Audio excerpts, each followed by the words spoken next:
Kristián a Alica, rozhodli ste sa uzavrieť sviatostné manželstvo. Preto sa vás pred Bohom a cirkvou pýtam, je toto vaše rozhodnutie slobodné a úprimné? Áno. Áno.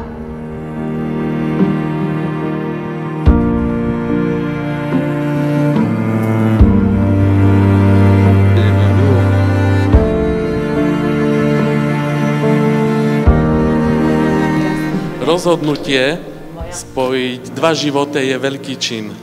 Je to rozhodnutie nádherné, no zároveň plné zodpovednosti a odvahy. Priam také odvážne, ako si vybrať najširší a najdlhší strom na stavanie mája. Díky krásne v novom manželstve. No, je to až strašidelné.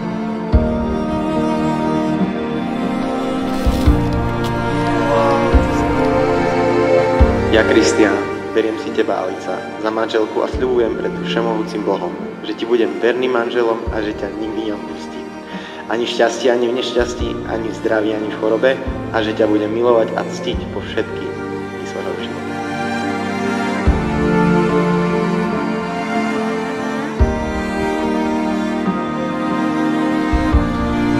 Ja, Alica, beriem si teba, Kristián, za manžela a sľubujem pred všemohúcim Bohom, že ti budem vernou manželkou a že ťa nikdy neopustím, ani v šťastí, ani v nešťastí, ani v zdraví, ani v chorobe a že ťa budem milovať a ctiť vo všetky dni svojho života.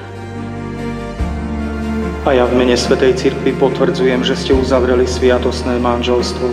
Čo Boh spojil, človek nech nerozlučuje.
Buďte si preto oporou a nech vás spoločný domov je plný pokoja, lásky a pochopenia.